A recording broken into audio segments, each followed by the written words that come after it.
few breaks and do a 7-minute workout. And if you've done a few of those throughout the day, then you've done a pretty good workout each day. Use those breaks to go for a walk or run. Have a dance party with your kids in the living room. That's just a fun way to just kind of let loose and relieve some anxiety, release some endorphins, all of those things. Just some other tips are to call your other team members. I think, outside of your regular work meetings, just take some time to video call other people on your team just to check in and see how everybody's doing.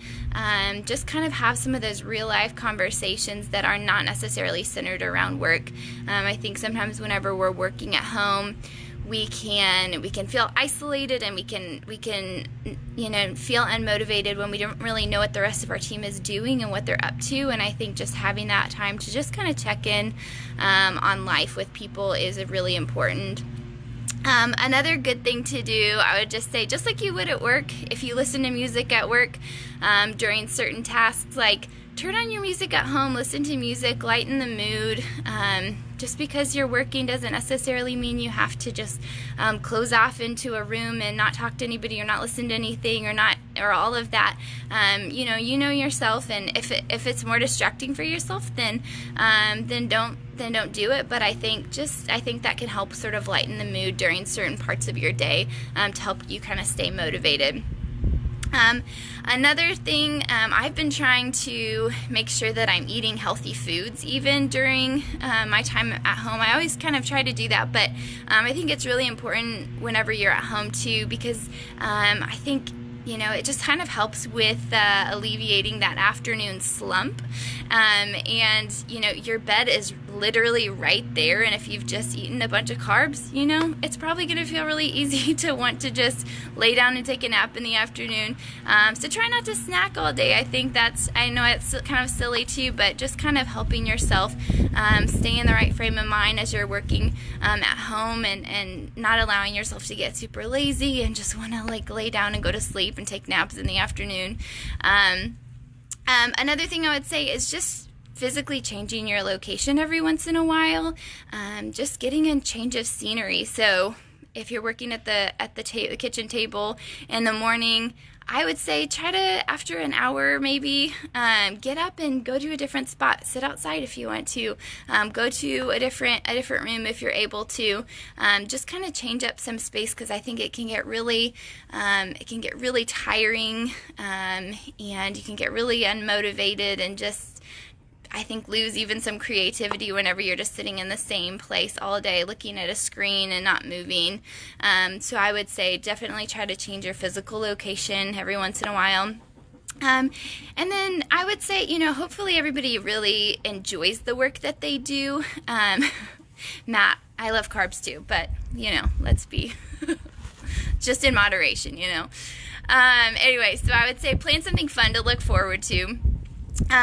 So like the other night, I think just thinking about, even if you enjoy the work that you do, and I hope that you all do, I think it's still good to, especially because a lot of us can't really go anywhere right now. We can't go out and eat at restaurants. We can't go to events. We can't go get together with a bunch of people like we normally would. And so try to find opportunities of things that you can look forward to just kind of keep your mind motivated in those ways too. So plan something fun to do. So the other night we were so excited. We're big fans of This Is Us. And so the season finale was the other night. So we were so excited that whole day to just be able to get to watch that the other night. Tonight we're planning to roast hot dogs and marshmallows over a bonfire if we're able to. And so we are really excited about that. My kids are really excited about that, and that's something for us all to look forward to, and is a good motivator even for our kids today too, as we're all home together. Another thing, and this is more on productivity, the productivity side of things with your actual work, but try not to put off things that you hate doing until the end of the day. So knock off those hard tasks, those things that you just dislike earlier if possible, or just are a little bit, time consuming or things like that.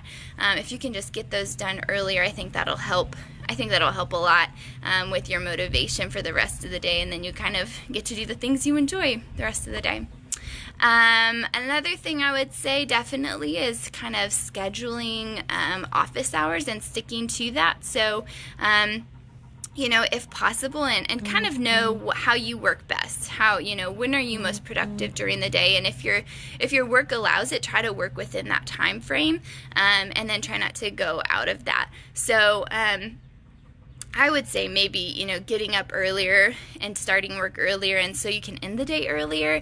I've heard that productivity decreases after 3 p.m., especially if you're working at home, and also especially if the weather is beautiful in the afternoon. I would say that it's probably pretty hard to focus when, you just want to go outside and go do something fun. So if your work allows that and you're able to do that, I would say schedule those office hours. If you can end your day a little bit earlier because you started earlier, definitely do that.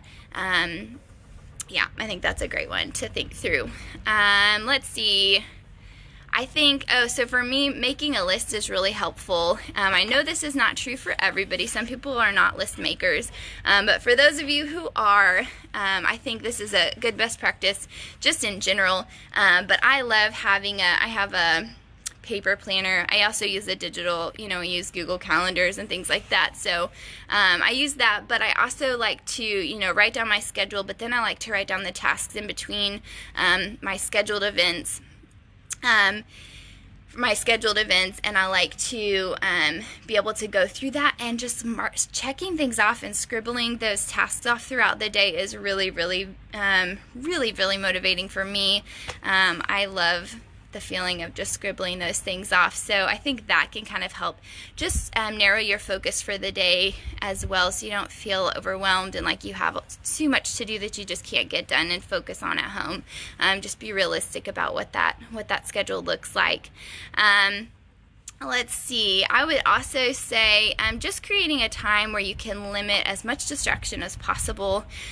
So maybe that's an hour, maybe it's even less than an hour, maybe it's just 30 minutes where you just try to limit as much distraction as possible. I know being at home there can be a lot of distractions there. You might have kids at home right now. You might just be thinking like, oh, I've got so much laundry and dishes and I want to get those things done, but I got to focus on my work. Whatever it may be, just a few best practices for that. I would say try to keep your TV off.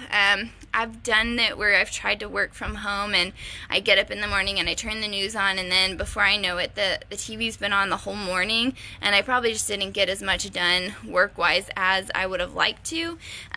So I know some people, like to have some background noise. I would just be cautious about that, and make sure that you're actually being able to be productive during that time. So I would say in general, probably a good idea to keep the TV off for most of the day. I think that's where, maybe when you're having those scheduled breaks, go watch the news, go watch whatever show you like during the scheduled times, just to keep your mind fresh and just being able to take a real break with that. Also for that focus, 30 minutes to an hour, whatever, turning your email, your notifications off if you can put your phone away. Do that. I think just without having any of those things that you keep looking at, I think it's easy whenever I have my phone sitting right next to me and I'm trying to work on my computer on a task, and then I get a notification that I have 5 new emails and I think, oh, I better go check those really quickly, and I start looking at them, and then I try to get back into my work, and it takes me a while to really get back into it. And so try to limit those types of notifications and things like that. It's okay to step away from your email for a little bit. So just make sure that you can kind of set those aside during different parts of your day. For parents, I think, obviously this is going to be during either nap time, or if you have older kids, maybe that's just a quiet time in the afternoon. That's probably going to be the best time to have this limited distraction, half hour to an hour time. Or if you have 2 parents working at home, try to work together to trade off on time of knowing what each other's schedules look like that day. So, if one of the parents, if you can kind of say, hey, what does your schedule look like? I have this call at this time, or hey, I really need to work on this thing at this time. Can you make sure, can you kind of stay with the kids and make sure they're doing okay while I'm doing this, and then we'll trade off depending on the schedule. So I think just having, if you have that option, that's a really good thing to talk through too with your partner. And then just a disclaimer on any of that. I think those are all easier said than done, right? So this is a challenge. This is new for a lot of people. We're all doing the best things that we can here. So easier said than done. But hopefully some of those are things that you can try. And then as I was talking with our team about some of these different ideas, one thing that Matt Griswold had said was that, one way that he stays motivated while working from home is really just not depriving himself of the things that make it home. And so obviously, yes, being able to stay focused and get some actual work done and be productive and all of that. But this is also just a big blessing that we get to that a lot of us do get to work from home right now. So just being able to enjoy that, hey, I can go do my work right now, but I also get to, get a chance to see my kids and my family and, take breaks and go out and play outside and all of that, but kind of also being able to establish certain boundaries of when I do need to focus and whenever I can step away and just hang out with them as well. Another great idea from our team was just remembering during this time of working from home, just remembering your passions and your purposes. So knowing that just being reminded that you played a really awesome role at your company, and now you're just doing it at afar. So this, working from home doesn't necessarily change that. You're still a really valuable part of the team. So just continue to think about how you can impact your team, your customers, your services. In Great Game of Business, which is something that we're doing, and Dawn is a coach for Great Game of Business, they call this the line of sight. So how do you impact the bottom line? And as we're working from home, here is my sweet daughter joining this call right now too. And then I think the last thing is just utilizing your strengths here. So if your strength is discipline, what's a way you can use this in the chaos? I just told you, people are gonna mow outside right now.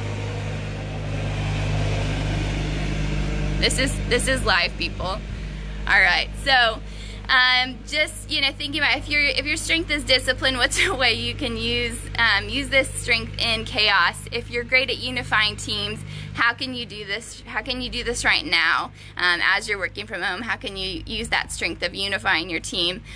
Whatever it is, whatever your strength is, look for ways to do that from home. Don't let that stop you.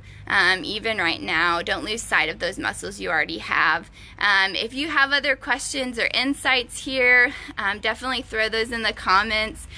Stay connected with us on social media as well. And yeah, embrace the chaos. So thanks so much, guys. Have a great day.